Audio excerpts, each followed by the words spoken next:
this is Marcus, and in today's video we're going to talk about how you can guarantee that you get a stimulus bailout anytime there's a downturn in the economy. I know, this sounds crazy, like this dude's a lawyer. What is he about to teach us? How to finesse the government out of money? How to commit some type of fraud? What we're going to focus on today is just observations we've made from how this last economic downturn was handled by the government. You can also recall how the economic downturn was handled back in 2007 and 2008 during the housing crisis. The first thing we're going to talk about is the relationship between Washington and Wall Street.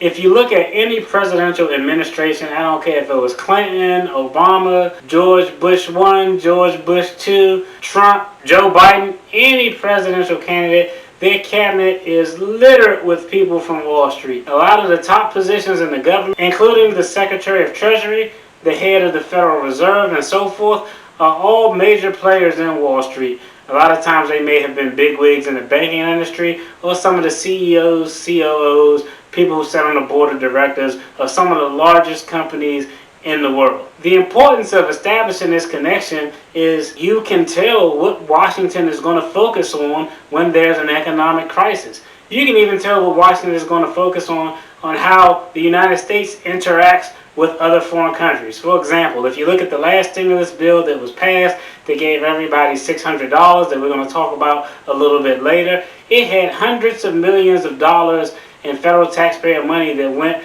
to foreign countries to support foreign programs and foreign infrastructure. And the other thing you have to consider is before the United States introduces any type of military sanctions on a country that they assume or think are a bad actor, a lot of times they'll impose some type of economic sanction.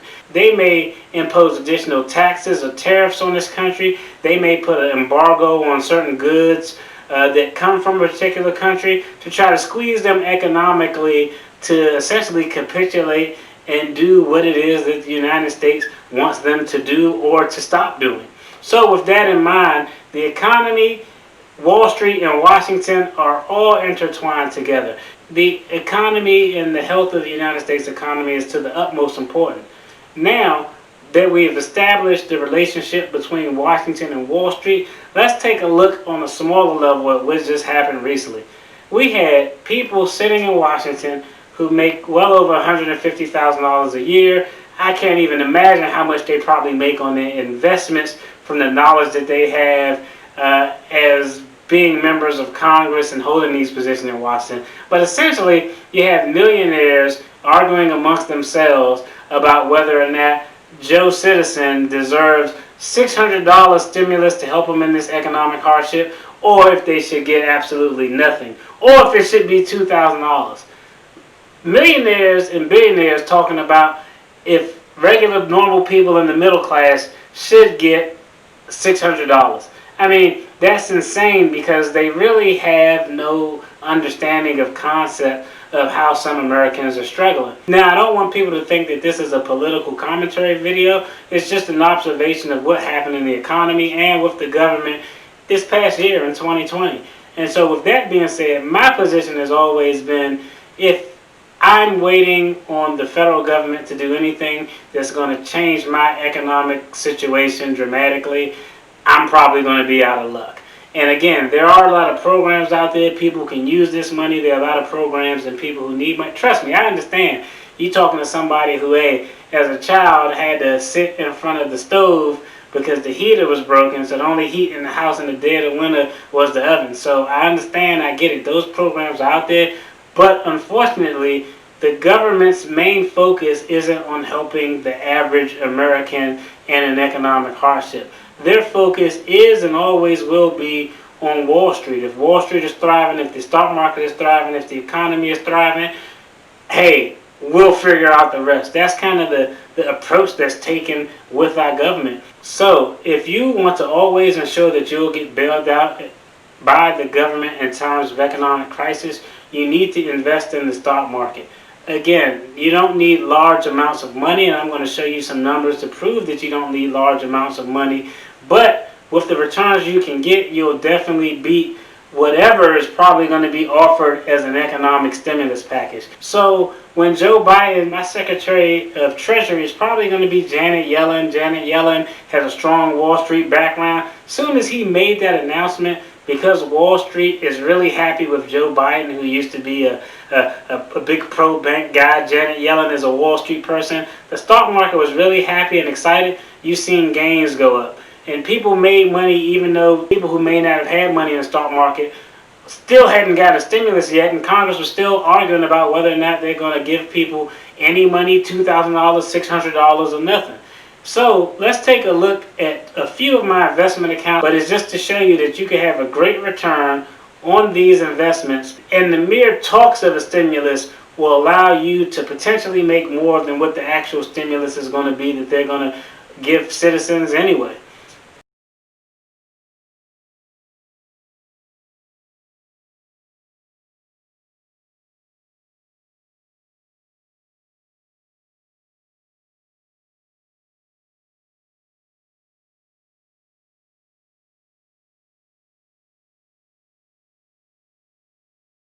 So the main point is, if you want to always ensure you're going to get bailed out from this economic crisis, we already know who's going to get bailed out. It's Wall Street, it's corporations, it's businesses.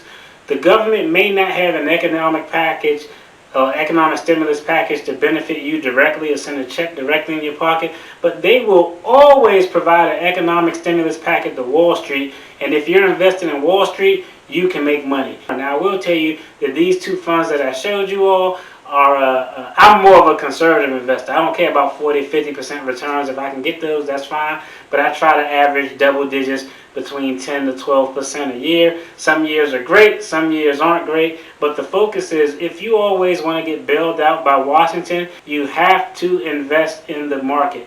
I don't care if it's $10 every 2 weeks, $100 a month, whatever it is you can afford, whether it's through one of these mobile apps that allow you to invest so easily. Even now, you don't have to have an actual share of a company, because, I mean, we all can't afford one share of Google, but you can do fractional shares, so you can get a percentage, a piece of the pie. Imagine a pie, if you will. One slice of Google is probably worth a half of that pie. But if you can't afford to have the whole pie, you can actually just get it. Hey, I don't want the whole, I can't have the whole Google pie, but I will get one slice. Give me a fractional share of that Google stock, and as that stock makes money, you'll make money. But Wall Street is always going to get bailed out. It's just no question. We, regular people, you may or may not get bailed out. Most times you probably won't, because the people who are making these decisions, do you think they give a damn about $600? $600 to them is nothing. Absolutely nothing. If $600 was missing from their account, they probably wouldn't even notice it.